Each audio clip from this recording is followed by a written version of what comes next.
I know I'm going to get a ton of hate for saying reboot it, reboot it, reboot it. I know I am. Oh, yeah, like, I hate you right now. I get it. But it's okay. Hello, and welcome to Cassette Take, where you can eject wherever you want, but please do not forget to rewind. I'm Ethan. I'm Annmarie. And Annmarie, what did we just go see? Well, The Quiet Place Day 1. The Quest for Pizza. Oh, yeah. I love that this film just deals with a quest for pizza. Yeah, you know what? It's so nice. It's so nice to, like, have a simple question. No, like, discovering yourself. I mean, there's some of that, sure. But, like, it's truly a quest for pizza. And, yeah, there's some aliens in the way. But, It's man, fine. You know what? A woman wants her pizza. I can't blame her, though. It looked pretty good. Dang, it did look good. Do you want to go get pizza? Heck yeah. Why are we recording? Let's go. Nah, we're out. Thank you for joining. No, we saw A Quiet Place Day 1. The prequel to the great hit franchise that is A Quiet Place, started by John Krasinski and, originally starring Emily Blunt and the wonderful cast of kids that they had along with them. And then they had the sequel with Cillian Murphy, which I didn't really enjoy all that much. Like, it was okay. I thought there were quite a few, like, problems with it, but overall, I enjoyed this franchise, and I gotta say, A Quiet Place Day 1, I wasn't sure if I was gonna look forward to it. Yeah, I think, we gotta talk about this because the reason why you weren't looking forward to it is because they began this marketing in February. Which, isn't a problem. Yes, it is. I mean, listen, because Deadpool started like a few months before, its release and all that. But the problem is, I felt like I saw this trailer, like, over, like, almost the same amount of times I've seen the Nicole Kidman ad. I feel like I've seen it every time I've gone to a theater.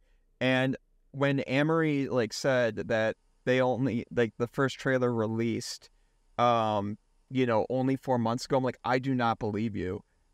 And no offense to it did though. Yeah, no offense to you. Like, but I, like, checked myself. Like, I'm like, I don't believe this bitch. What are you talking about? And yeah, 4 months ago, I think they overplayed this trailer in the theaters. Way too much, because the thing is, the second trailer came out a month ago. So they were playing that first trailer for 3 months straight. Yeah, it just, wow. So I'm curious to see what, what the marketing budget was for this movie, because it must have been, like, relatively bigger, than it probably should have been.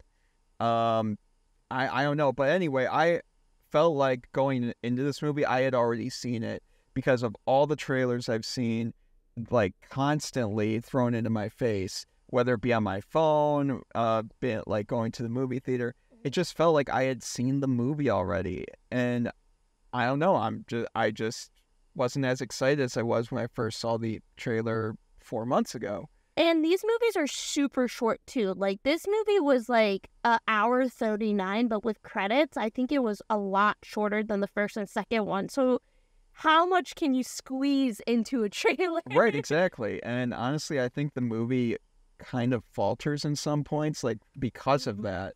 If you go into it without seeing the trailer, there's a lot of really good jump scares, and, like, suspense moments that really, like, would stick out more, except you put them in the trailer very, like, honestly, with, it wasn't one of those, like, quick cut things where you make it look like it's one scene and not really the other, and how it plays out in the movie. No, it plays out essentially the same for the most part, like it does in the movie. And this one, I feel like, has less monsters in it. And maybe that's just my opinion, because I think this one really focuses on the characters, the two main characters that they have. And so it's like, well, what else? Like, obviously people want to go for the monsters because that's the whole point of it. But also, if it has less, then it's just interesting. Yeah, absolutely. And, I don't know. Like, we go into this movie and we're watching it, and I mean, Grant, you like Stop. you Hold on. doing your thing. Let me say my piece after you're done. Yeah, Annmarie does not like horror movies. That's all I'll say. I'll let her finish that statement. But yeah, just so. But here's the thing, though. We both reacted to, I feel like, those moments that were from the trailer about the same, where it's like, oh, well, I've seen that before. Yeah, we've seen it. And that was unfortunate. Like, we couldn't get that same reaction. Maybe that's our fault for seeing the trailer. But I don't know. I feel like that could also be like a marketing person who's editing that trailer. How dare you market this movie to us? How dare you? No, I feel like you probably could have done it where it's a little more, quick cut to make it seem like, oh, that's not exactly how it plays out. So, like, the flow of it, we don't know how it does in the movie, right? Yeah. It's more unpredictable. But overall, though, I gotta say, that aside, the movie was pretty darn good. Pretty darn good. Pretty darn good. I think what surprised me most about this movie is, yes, like, there's jump scares and there's scary parts in it, but what I connected, like, I really liked how they did the story of the characters, because the first Quiet Place is all about family, and this one's about these two unlikely friends, so I think it would have been cool if that was added into the trailer a little bit more, because I did not get that in the trailer. So I think that's super interesting. But I want to say my piece and stand up for myself. Yeah, go for it. Okay. I don't like horror films. I've never really enjoyed them until I saw A Quiet Place. That movie literally altered my brain chemistry, because it's so interesting how you do a movie with no sound or limited sound. And I think John Krasinski is amazing at it.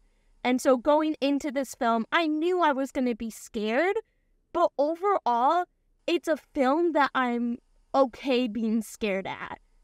And right. Yes, I covered my eyes a lot, but it's such a cool idea. Like, no sound, like, you can't make a sound. That's terrifying.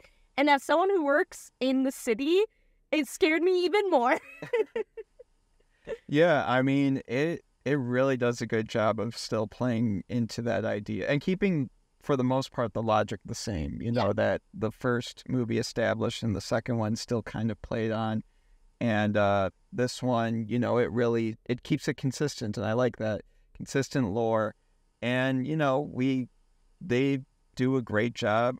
Who directed this one? Michael, I gotta look it up.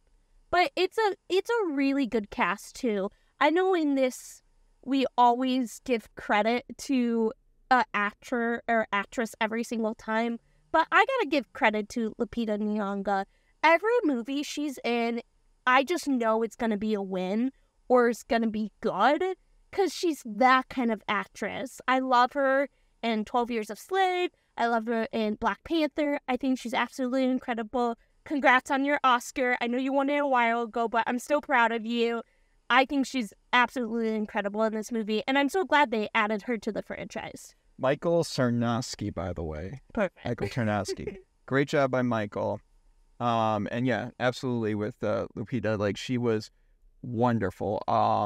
She was excellent. She really conveyed, like, a sense of horror and depression. Like, you'll understand when you see the movie as to why I'm saying depression, but, like, there's this essence of, like, this existential, like, she really handles existential terror very real, like, very human, very authentically, and I gotta give her absolute props for that. Very well done. She's wonderful in everything she does. And I don't know, the way that the last movie kind of went down, I wasn't sure how, like, was this going to be taking a step up? Was this going to be taking a step, like, down, or what have you? Especially, when films typically get bigger budgets, they'll either use it to its full advantage or not. And especially when it's developing into a big franchise, you get a little more worried about that kind of stuff. But here, I gotta say, it really works. Everything just kind of works together, and it's like bravo. It's like a human story too, which is so interesting. I think the second one kind of leaned away from that. Yeah. So this one played into it more. We both agreed that we like, our order is the first one, this one, and then the second one. Yeah. And you know what? A Quiet Place movie, like when I think of a Quiet Place film, I think of wholesome horror. Mm-hmm. Like where you get your good old family time and like love and care, like, and good old murder. No. in passing. No, but then you got your slashing and murder and like demonic aliens from space, and it balances that very well. And this one, I think, falls back more on what made that first Quiet Place truly great, that the second one, like you were saying, strayed away from. Yeah. So, yeah, I would absolutely put this one, without even thinking about it, over the second one. The first one, still at the top for me. Oh, that one's so good. I also want to give credit to Joseph Quinn. When he was cast in Fantastic Four, I did not get it. I just did not see him as Johnny Storm. I was thinking more of an Austin Butler kind, because Johnny Storm is so suave in a way. Suave. Yes. In this, he did convince me that he could be Johnny Storm. His character's nothing like Johnny Storm, but his acting, it kind of proved to me like, oh, he can do this. He can play this really emotional, intense character. So if he can do that range, he probably could play the cocky Human Torch. Yeah, he really excelled in this role. And it really does go to show, he has, like you were saying, quite a range. So I'm really excited. I'm really excited for him in Fantastic Four, as Johnny Storm, and, to kind of see the contrast as to, how he'll handle that character. But I don't know, just based off this one role, you kind of already see he's got that dynamic acting capability, and I like that quite a bit. There's an element of that if they go this way for Fantastic Four, if they go, like, there's this cockiness, but behind the cockiness is this really human character who's just emotional and wants to really prove himself. If they go that way, I think Joseph can really play that. I think he's so new to the game. I only know him from Stranger Things. And I'll be honest, I don't think he's amazing in that. And so I'm really happy that he got a role like this to really prove, like, yeah, I'm here. Like, I can act. Yeah. Since this is in the trailer, by the way, I won't consider it a spoiler. Uh-oh. So if you've seen the trailers, you know what happens at this point at least. There's a moment where everyone's walking in the, down a street, right? Yeah. Allegedly quietly and all that, but it's like they're still making quite a bit of noise because you're walking collectively with all these people, like Exodus style. And, it's stupid. It's really stupid because at that point, and you see that falls apart, like the aliens get him.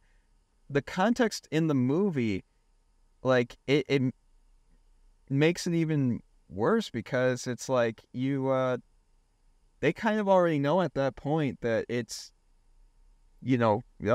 audio, like audio is the problem.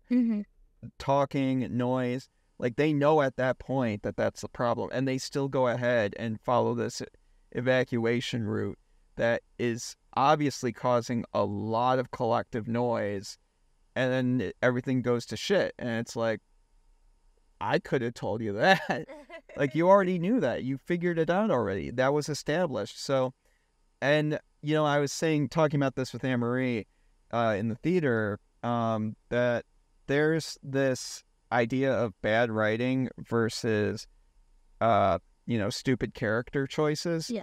I think it's still decent to good writing if it's a stupid character choice. But, bad writing, I mean, that because that was a collective. That's like more than just one character, right? Making a decision, like a dumb decision. That's just like a collective. Even the smart characters that we've seen already know that sound is the problem. Like, they're going on with this too.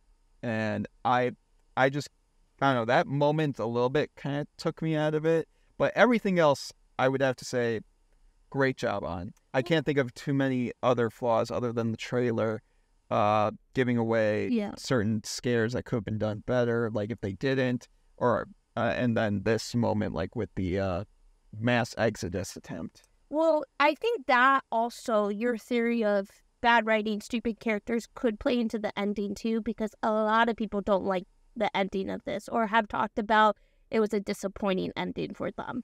Yeah, I mean, and it's not, again, that's more so the choice the character made, which we'll talk about in a little bit. But that's the choice the character made.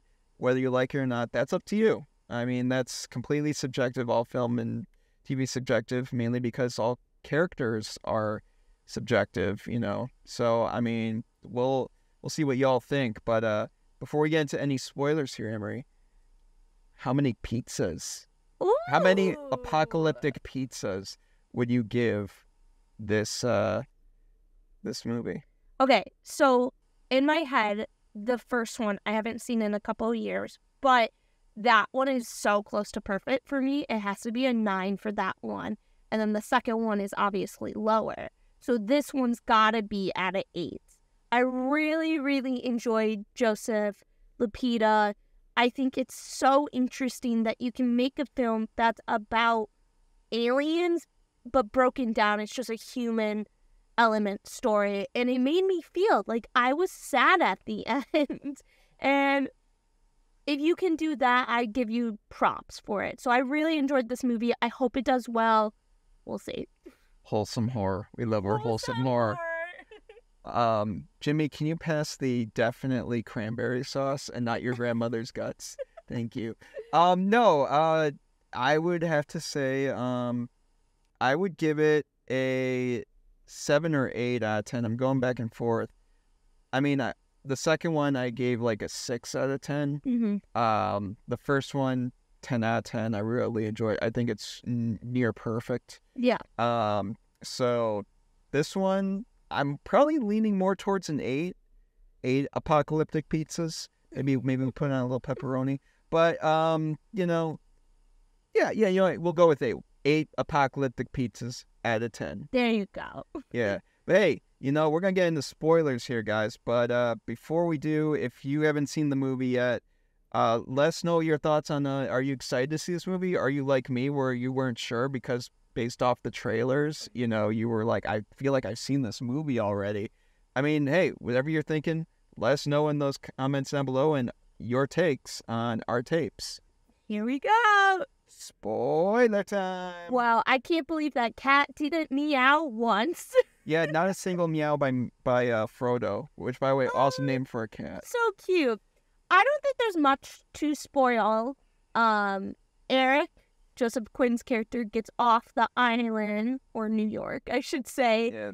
And Lupita Nyong'o's character doesn't. What she does is she kind of sacrificed herself for Eric, which we've heard that it's a very mixed ending, but I kind of knew through it she wasn't going to make it. She has cancer. She's going to die anyways. And I thought it was sweet that at the end, she listens to the music that her dad played, and because he was a piano player. And I think it's a good ending. I don't understand why people don't like it. Maybe it goes back to bad writing, stupid character. But I don't think it's a stupid choice at all. Yeah, no, I actually think it's a great, you know, narrative choice for the character.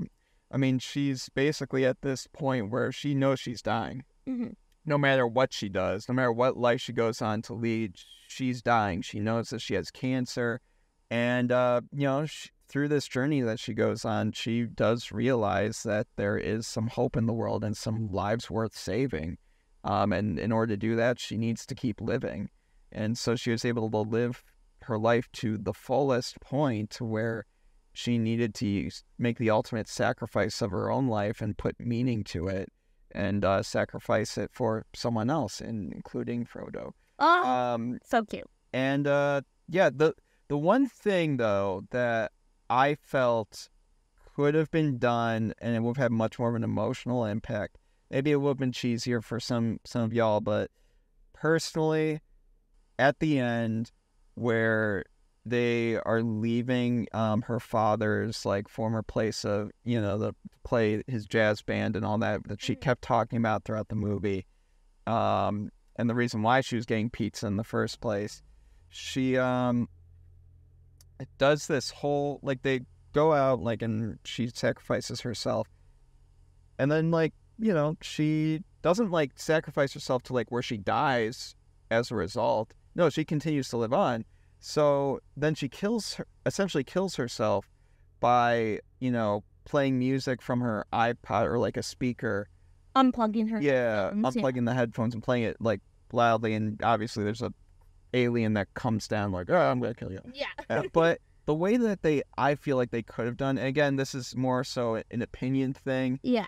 The way that they did it, you have gotten the same result, so they decided to do it that way. But I felt it would have had much more of an emotional impact if the way that she went out was trying to play her father's piano or like sing a song that her father used to sing at the piano, when she was young. Because I think it would have brought her character full circle, like, kind of like, I'm going to meet you, Dad, kind of thing. Yeah, that would have been interesting. I guess, like, how many notes would you get into, though? Like, that's the thing, like... you just listening to that music in the middle of the street for a little bit, Yeah, but she had headphones on. Well, then she took them off, and, it took a while for that to be like, oh, I hear something. And then thud.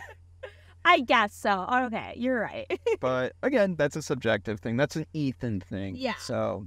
I really enjoyed this film, though. I think it's good. It'd be interesting to see where they go next. Do you do another one? Like, where else can you go into this world?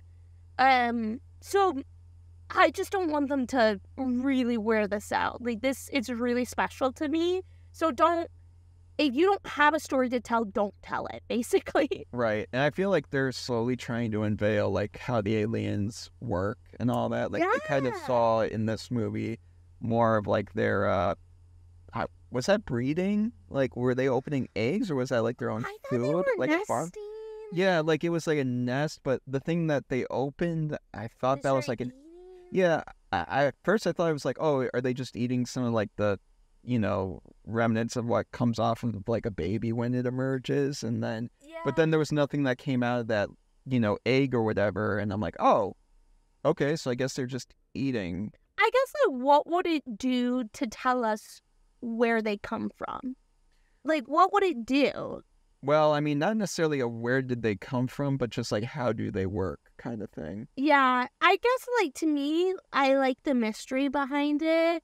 And, again, these are more character-driven stories than monsters, so... Except that Quiet Place 2 kind of establishes the idea of, like, we're gonna figure this out, like, how these...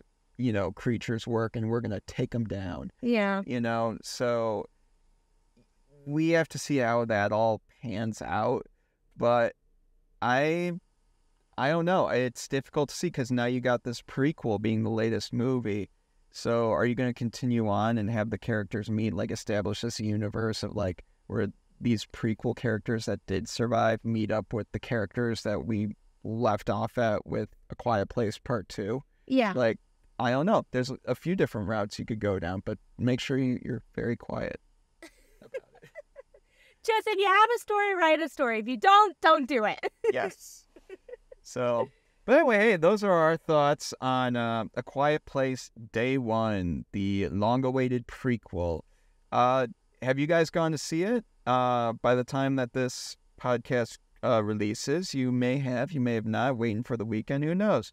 Let us know your takes on our tapes in the comments down below, and we're excited to hear your thoughts on this one. Definitely. Now, fast forwarding on to a quick little thing here, focusing on the horror aspect, because we know how Annmarie loves that. So I went to go see Bikeriders, right? Yes. Last weekend, and it's basically Goodfellas on, Goodfellas on motorcycles in Chicagoland. That's the movie. That's the movie in a nutshell for you. So, but anyway, the thing that really stuck out is there was a trailer that played. And once I saw the first image of that trailer, I immediately was like, hell yeah.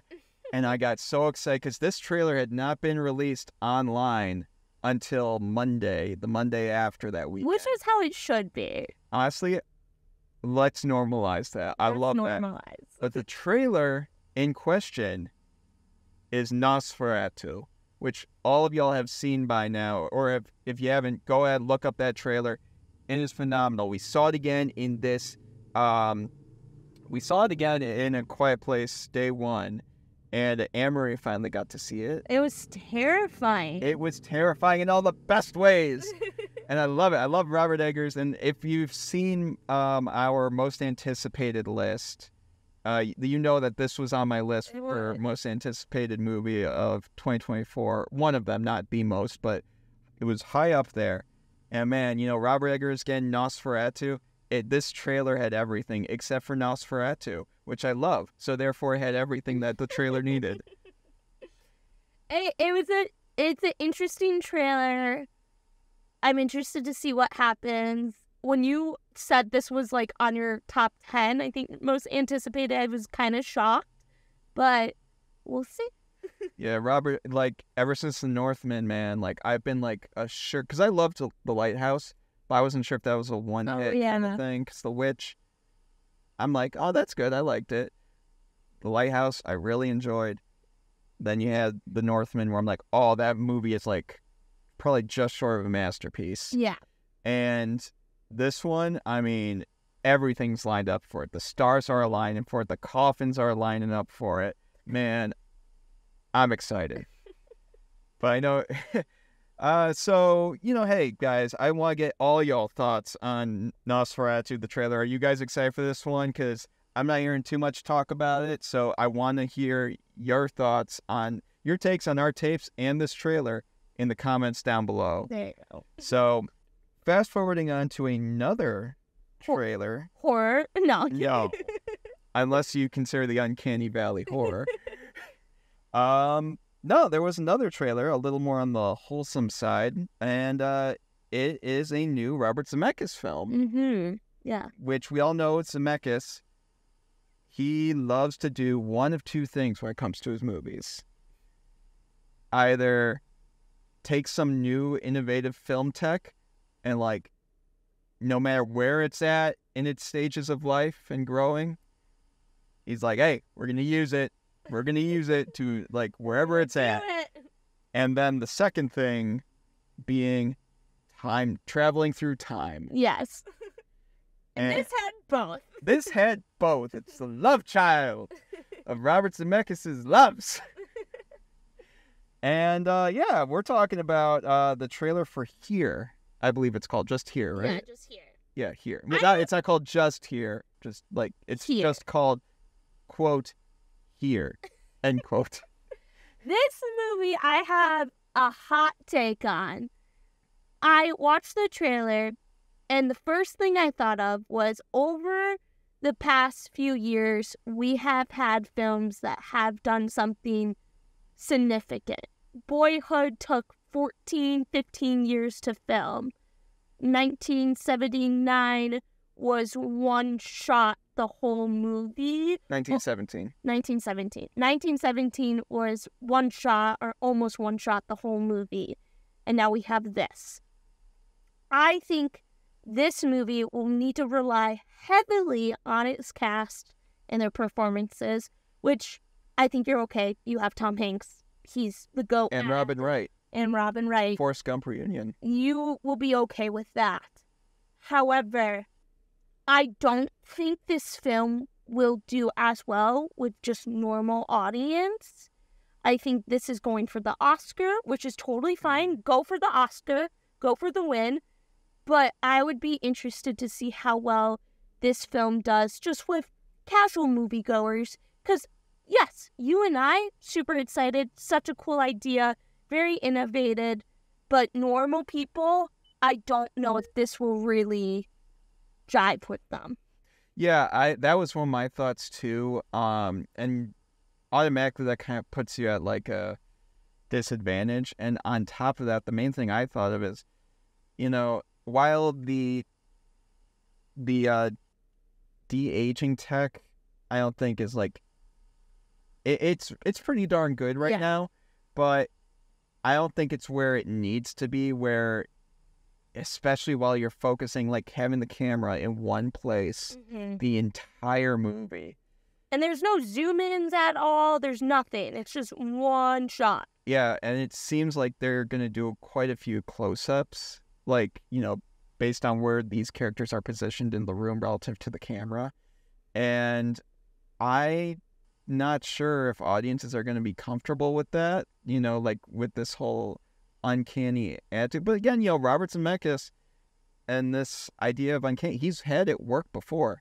Maybe not in the sense of Beowulf, but like in the sense of Polar Express. Yeah. People still, no matter how uncanny those characters look and move and all that, people love that movie and watch it to this day every Christmas. They love it, me included. So, I mean, I think since it's Zemeckis and he's used to doing stuff like this with technology that may not quite be there yet, but, is just there enough to where he can convey his message, I think this is gonna work out for him. But again, like you were saying, it's gonna be something that the marketing really needs to convince audiences of, and if not, word of mouth. Is this movie gonna be able to be good enough to get that word of mouth out, like a Inside Out 2 or Elemental, kind of thing? I don't know. We don't know yet. We've only have one trailer, and we'll have to find out. But I hope it does well. Like, I'm not trying to poo-poo on it. Like, I do hope it does well, and I think it's, as a film fan, I'm like, this is so cool. What are you gonna do? And I think it could do well because I would assume the budget may be a little bit lower, so it doesn't need to make as much at the box office. It'll be interesting to see how they market this, though, because, again, like, films in the past, great idea, cool idea, doesn't do as well in the box office, so I'd be interested to see if this one's a hit. Yeah, I mean, this one might be more like they're looking to make their profit in VOD.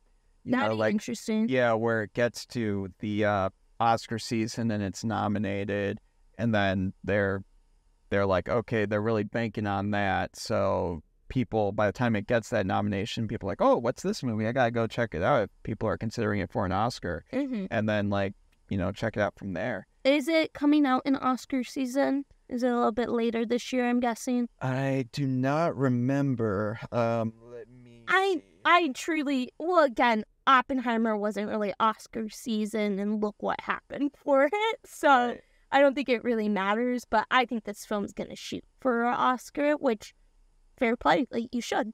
So yeah, November 15th is when it's Oscar season. Never mind. They're shooting for it. Yeah, it's aligning quite nicely. Yeah.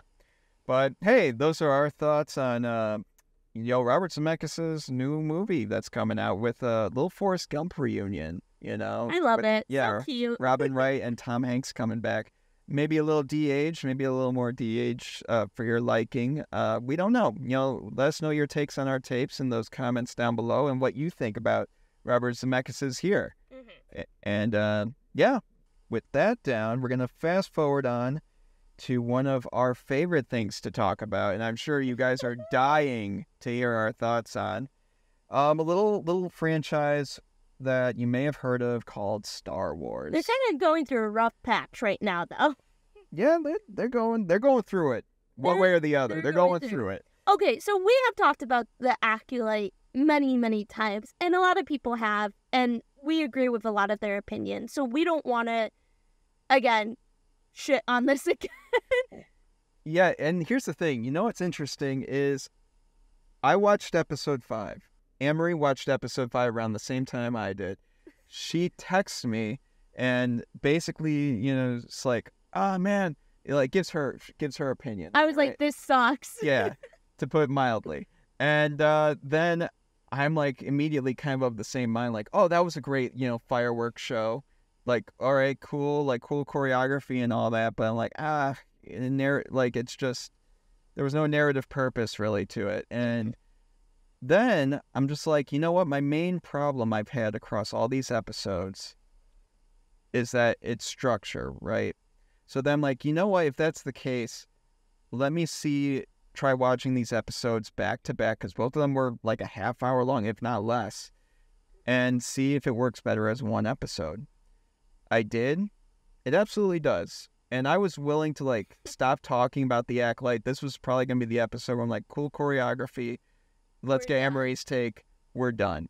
But honestly, after rewatching them back to back like that, as if they were one episode, it just brings me back to that same problem of like structure is the issue. And I'm not going to keep saying that that's the problem, constantly every review. So, but I will say that choreography here, top notch. Some of the best Star Wars dueling we've seen in a while. I 100% agree with that. I don't get why people don't like the fighting in this. I thought it was so cool. But here's my thing. We're both huge Star Wars fans. And we're probably going to continue to watch this show because it is Star Wars and there will always be a small hope that it may turn good. I hope the Star Wars team, if that's Bob Iger, Kathleen Kennedy, Dave Filoni, whoever is involved in this franchise, are sitting down right now and we've made a big mistake and we need to fix it, which I think they're doing, which we'll talk about in a little bit. But you can't keep doing this. You have diluted your brand so much. And yes, you have hits. We've given you your flowers. But you need to figure this out because I'm sorry, the next TV series, you won't get as many views if you don't turn this around real quick. Yeah, I mean, the thing with Star Wars is there was always a point to each, trilogy or saga, like, that was going on. There's no point. Yeah, right. With this one, it's like, it takes place during this timeline, and it is Star Wars, and that's great. But when it's on TV or a movie, context, you want to know, like, okay, why am I watching this relative to this? And the only thing they've said is that this is a Sith show that takes place 100 years before Phantom Menace. And it's like, okay. And then with the first episode, you get, like, murder mystery vibes. And, like, oh, that's neat.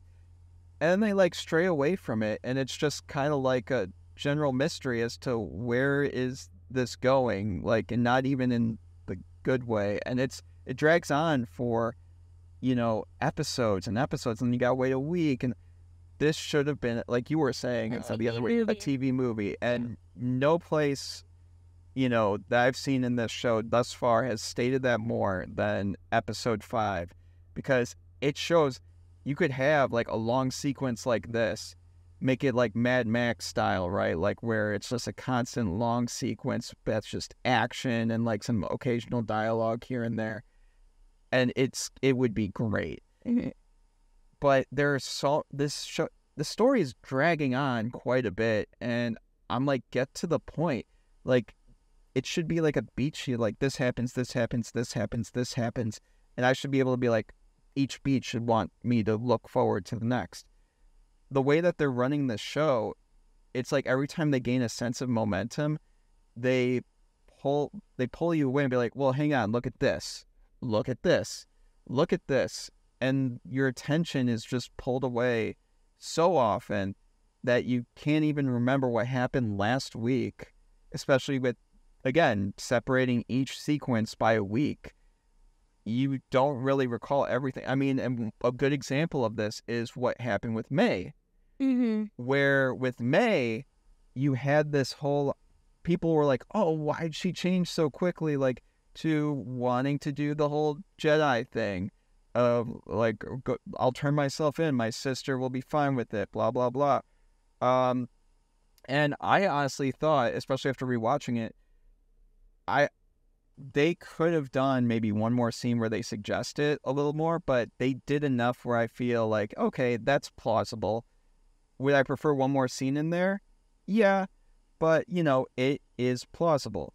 Then it's like, okay, you get to the next episode 1 week later, where she now sees the Sith, her master that she didn't realize was there, and suddenly she's like, oh, like, I gotta save face and abandon ship here. I'm I don't care what Jedi are gonna like live and die here. I gotta get out of here and like save face for my Sith master or whatever. And you don't really like if you were to watch that not consecutively after each other, you wouldn't get that feeling of, well, that makes sense. No, you get yourself like, it feels so jarring. You're like, why? Choose a side, May. Choose a side. What do you want to do? I disagree with you on this. I just feel like they are not doing any favors by having bad writing. And it's not a stupid character's decision. It's bad writing at this point. And they really need to have a sit-down conversation. And they really need to figure this out, which I hope they're doing. Right. And I think at this point, like, yeah, I think we actually do agree with each other on this. Actually, we both agree it's bad writing. I just believe it's more bad writing in the sense of structure, because May's decisions, I feel like, make more sense if you were to like bring it down to what it's really about, like why she's making those decisions in a constant good flow. Yeah. Could it have been, like, in the way that's written, it's meant to be more like a TV movie and like flow in one viewing. The way that they release these episodes, especially when you're doing a half hour each, it's just like oh, that happened, then that happened. Oh, you didn't catch that? Well, okay, who cares? We're moving on. It just feels like they didn't have a story to tell that could span 8 episodes. Yes. And that's a problem too. Yeah, they had a story to tell, because I can tell that. Like, absolutely, there's a story to tell here. But it's not 8 episodes long. Exactly. Mm-hmm. And would I prefer, like, them telling other stories in Star Wars? Like, in that way they can focus on, like, some sort of guiding, North Star, like, to hone in on as to, like, where are we going with this? Yes, I would. But if you're already going this direction of, like, say, making some various content, Star Wars content for people that like different eras, sure, but make sure that you're doing it like in service of the story. Yeah. Like to where it makes sense to do a movie or a TV show over the other, Well, yeah.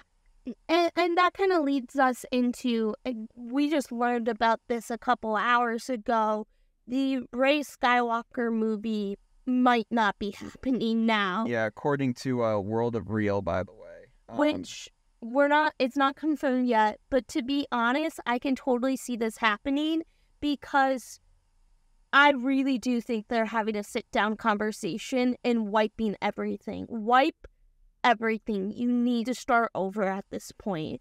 And yeah, no, I'm going to stand by what I say. Like, Ahsoka, wipe it. The Mandalorian stuff, wipe it. You need to really start over. And I know that'd be disappointing for a lot of fans because Ahsoka, some people love it, some people don't love it as much. But I truly think you need to wipe this and really need to do a movie. Do a movie. Before you do another TV show, that's what you need to do and start over at this point. Yeah, I mean, I don't agree with wiping it, but I do agree with, like, having a reset, hitting the reset button and be like, okay, guys, let's cool it down. This is what we have so far. Let's change course and just focus on what we need to do with what we have and make it better. Like, kind of like what Marvel's doing. Or even if you relate it to the DC situation, DC Snyder fans, they didn't want stuff wiped. They didn't want Man of Steel and Henry Cavill and Gal Gadot out, but I truly think DC is in a better place because they did wipe it. And that's a hard decision, and I don't blame Kathleen Kennedy, Bob Iger, Dave Filoni, anyone at that table to make that decision, but I think you gotta start over at this point. I think you could still have some overlap. I think you can have Rosario Dawson as Ahsoka. I think you can still have that. I think you can still keep the same cast and all that, but you start from like scratch at this point and be like, we're restarting. I really do disagree on that. Yeah. I mean, but at the end of the day, neither of us are Kathleen Kennedy or whoever's next at Lucasfilm. Kathleen, get her out. Like, great. She should be producing stuff that is, what she made her a great producer. Yeah. I don't want like this idea of her needing to keep proving herself as this head of Lucasfilm and like as a head of a studio. She's not a good head. Yeah, she's not. And it just seems like, according to this World of Real article, especially, that's like, really emphasizing this idea of, it's Kathleen Kennedy constantly going to say, like, Stephen Knight, who's going, like, was it the third or fourth writer on this Rey movie? And it's like she's giving him notes, like, constantly. He's on his fourth draft. And it's like, I get it. But at the same time, it's like, if you're going to keep, slowing things down because you need it your way, there's a problem there. You've been in how many relationships, and you're the one that is, being left. You gotta wonder who the problem really is. Yeah. Well, and I just think there's so many issues even. But there is some positives here. You brought up that Thrawn. Yes. So before we, you know what? Yeah, we're jumping right into that. Yeah. So there is no official confirmation on this, by the way. This is just a theory that your old Uncle Ethan has. Mm-hmm. And so basically we got, what's his name? Mendelsohn. Ben Mendelsohn. Yeah, Ben Mendelsohn returning. This has been confirmed. He is returning as Director Krennic for Andor Season 2. Granted, it's a smaller role, but he is still, a big factor in what happens in Rogue One, and obviously what will transpire in Andor Season 2. And during this time, as you may recall, if you've watched Rebels or maybe a little bit Bad Batch, during this time in the Empire, Thrawn is rising up through the ranks. And he's most notable because, and being talked about throughout the Empire, not only because of his success, but the fact he's a blue alien, he's not a human and all that, so he's very notable. And he has his own project going on that's in competition with Project Stardust, which is the Death Star, we find out in Rogue One. And this, with that going on, and also, there was another director that has his own project in that around that same time in the Bad Batch, but I won't get into that. But the main two are Thrawn and Director Krennic. They have these contrasting things of where these Imperial funds should go. And with you having Mon Mothma in there, and the Senate, and all these other political intrigue and factors and militaristic investigations going on, I'm like, how do you avoid having Thrawn in there? I think that's incredibly hard to do. And Tony Gilroy is on record saying, in regards to Andor Season 2, that, we know how the timeline works in this, spot in Star Wars lore. We know certain things happen, and we are not going to ignore them. And maybe it could involve, say, Cassian being involved in a situation where, Thrawn's involved. We don't know. Mm-hmm. And if you do get Thrawn involved at this point, do you de-age Lars Mikkelsen, which I probably wouldn't recommend doing, or do you get a, new young actor to play Thrawn that can channel that Lars Mikkelsen Thrawn, a younger version, which I would recommend doing.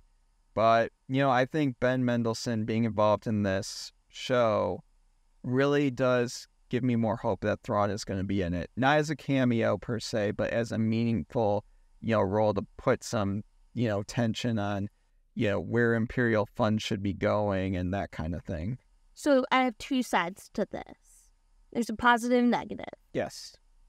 The negative side to this is I feel like their Star Wars is let's bring back Ben Mendelsohn because he was loved in Rogue One. He did so well. Oh, let's bring Thrawn in because he was so good in Rebels and so many people know him. It makes me nervous because, to me, they're just bringing in people and hoping it gets fixed. That's my fear. Now, on the positive side, I agree with you. I think Ahsoka is not the greatest show, but Thrawn is amazing in that. And it makes sense with Andor and how that show goes that Thrawn would be in it. I do hope they cast younger. I think that'd be super interesting. And if they're building up Marvel level Thanos, that Thrawn is Thanos, and you need to do that to build up to this Mandoverse film that you allegedly have going on. And, by the way, just quick tangent, going off of that point, if you were to do, say, like a reset, because I know, like, the way that canon works typically in the eyes of George Lucas and the people that were under him, was the idea of, like, the films being the creme de la crop. That's the true canon of it all. Then TV and, like, you have the different layers of it, right, of what supersedes the other. So, I mean, I just hope that they focus, like, if they do a Mandoverse movie that involves, like, Thrawn and, like, the, stuff that involves stuff from Ahsoka, that, like, these movies can stand on their own without having to, harken back to what came before. Yeah. So, like, that people can just go in and be immersed in You don't want the Marvel situation. Exactly. You don't want that. Exactly. Yeah. And I know I'm going to get a ton of hate for saying reboot it. I know I am. Oh, yeah. Like, I hate you right now. I get it. But it's okay. But, like, truly, I do think that's the way to go, because not saying, like, we haven't seen much from DC yet, but we've seen photos and James Gunn and interviews, and I have a feeling that's going to be a really special thing, and I just want the same thing for Star Wars. And if that means rebooting this all and starting from scratch, then maybe that's what you have to do. But again, I know I'm going to get so much hate for that. Yeah, I mean, I don't know. We'll see where it all goes. Again, this is not confirmed that Thrawn is going to be in Andor season 2. Yes, it's just your theory. It's just Ben Mendelsohn is confirmed being in Andor season 2 as director Krennic. And we just know that they're, at this point in time in Star Wars lore, they do have a lot of tension between them. Mm-hmm. So I have a feeling, like, again, it won't be one of those things where I feel like it's going to be cameo. Tony Gilroy's smarter than that. Yeah, I think he should be running it all. Well, the thing is, you mean like head of Lucasfilm? Oh, yeah. No. What? He's not really a business mindset. He's a writer. At the end of the day, he's a writer. If you're going to do something, have a sit-down screenwriting Star Wars guild at this point. Like, Dave Filoni is, like, essentially the head of the creative side of things, but they need a new head that knows the business side as well. Yeah. So, I don't know, maybe you get someone that's still alive from the original trilogy. I don't know. Or, someone that has proven that they could, like a Bryce Dallas Howard. No, I'm kidding. No. Great. Creative team, yeah. I was like, how much of the business does she really know? Where she could be a studio head, but I'm like, nah. Ron Howard. No, I'm kidding. Same point. But, hey, there's so much to talk about with Star Wars and everything going on. And, whether it be this, Acolyte, Episode 5, and future episodes of Acolyte to come, at the end of the day, we love Star Wars. And we know... I love Star Wars. And no matter what, guys, we always want to hear what you think, whether you're in agreement with us, whether you're not in agreement with us. Hey, let us know your takes on our tapes in those comments down below. And maybe I can use it instead of the lack of an opening crawl that we're getting from the lack of Star Wars films. There you go. And on that wonderful note, we're going to fast forward over to our final topic of the day. This one will be quick. We got an update for the Fantastic Four. Yes. Oh, we're going from one bad studio to the next. I'm going to stretch the microphone over to Annmarie here. This is my bread and butter. This is your realm. I talk my Star Wars, you talk your Marvel. Okay, so Kevin Feige went on the official Marvel podcast. They need to reset. Kidding. Whoa, bro. Kidding. He went on the official Marvel podcast and said, yes, the Fantastic Four takes place in the 60s. Okay, duh. We kind of knew that. And then he pointed out, yeah, there was some clever fans that saw that the 60s in the poster doesn't look like our 60s. Okay, duh. We knew that, Kevin Feige. Like, we could have guessed that.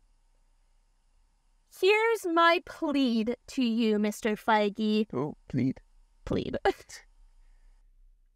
I want you to make the Fantastic Four a solo film. And it's not because of the other films being solo films. I don't think that has anything to do with it. I think the Fantastic Four is going to be a huge part in Marvel's future, and you need to nail this one on the head. So I don't want any mention of the Avengers. I don't want any mention of the giant robot who is still in the ocean from Eternals. I don't want any of that.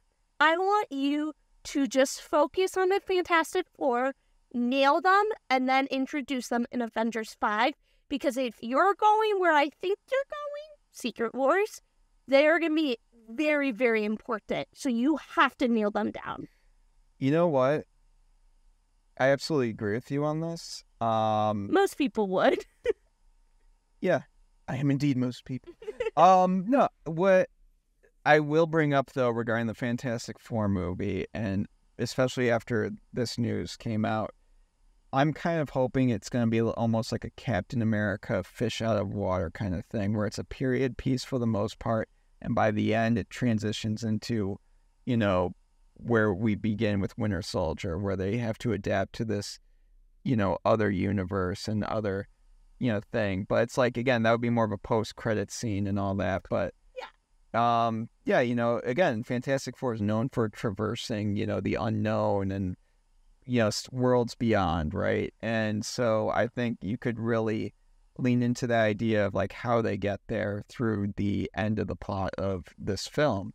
And so we'll see. I have a feeling it's going to be like a Captain America where it does that, the first Avenger movie specifically. I'm okay with that. I think that's totally fine. A lot of theories that are going on right now is that they're spoilers for the Marvels. At the end of the Marvels, Captain Rambo gets transported to a different Earth, and that's where the X-Men are, or where Beast is. And people are saying, oh, Fantastic Four could be in that world. Please don't. I don't want you to introduce the X-Men and Fantastic Four. Just one at a time, slow it down a little bit. Please, just, you gotta nail this one. Well, what if they're in the same universe, but they're just not introduced in that movie? Well, that's the thing that's difficult because, and this is going to be the problem that Marvel's going to have with the X-Men, is because you have Eric, who is from, you know, World War II. So when are X genes introduced? Is it from like a Big Bang? Is it from the very beginning? Was it always inside of them? So that's my issue there. Like, I don't want the Fantastic Four to call Hank McCoy up and be like, hey, bro, how do you do this? No, I don't mean that. Like, well, before he turns into Beast or anything. Like, I just don't want that. No, right. And, like, what I'm saying is, what if they are, but it's not referenced in this movie at all? If it is, it's, like, very small background stuff. But, like, I mean, again, that's, if anything at all, like, where it's, the main focus is Fantastic Four, and they're in this universe. It just so happens, like, and you find this out maybe later, that the X-Men are in that same universe. Yeah, I guess that's just a slippery slope that I'm afraid that they're going to go down. Because I really don't know how you're going to do the X-Men. I really don't know how you're going to do it and make it seamless process into the main MCU. So I would rather have them just focus on Fantastic Four right now. Yeah, I'm in full support of that. Woo! There we go. Especially a reset, right? That's what we're talking about? Yeah, like a big reset. So reset Marvel, DC. Fire Kathleen Jurassic Kennedy Park. from Marvel. Get rid of them. No. With that, no. Yeah. Hey, you know, hey, where are you guys thinking about Fantastic Four? Are you guys excited about it? Does this news change your mind on, like, your hype for it? Do you think you're even more hyped for it, less hyped for it? Are you excited that it's going to be a period piece? A lot of people I know, people I sometimes call friends, don't like period pieces. Shut up. Why? I don't know. I'm not referring to Annmarie, actually. It's someone else. But, and I don't know why. But the fact that this is a period piece may turn off some people. I don't know. You don't know. Who knows? You'll be fine. It's gonna be like a futuristic 60s. Like, we're cool. Don't worry, guys. More like, probably in the, realm of like Fallout, where it's like a futuristic 50s, right? Yeah. So, hey, no matter what, let us know your takes on all of our tapes in those comments down below. And on that, I think we're just about ready to eject here. There we go. Yeah. So, hey, thank you for listening to this episode of Cassette Take with Ethan, Annmarie, and Annmarie. And, we hope you haven't ejected thus far into the podcast yet. But whether you have or haven't, thank you. And please do not forget to rewind. Don't forget, by the way, to like, and if you're new here, don't forget to subscribe, and be aware that we also are on Spotify. Yes. So if you're not a fan of having YouTube constantly open in your pocket, plug it in your headphones and all that, and accidentally might call your grandmother. Stop calling me out. Like that one. Okay. No, feel free to listen to us on Spotify. We'll link it below. Link it in the description in all of our videos, and feel free to follow us on all those other social media platforms. We're a new channel, we're growing, and we're happy to have all of you on board. Yes. So, Stay quiet. Yes, stay quiet, walk safely, and gosh darn it, get yo pizza. Yeah. Goodbye.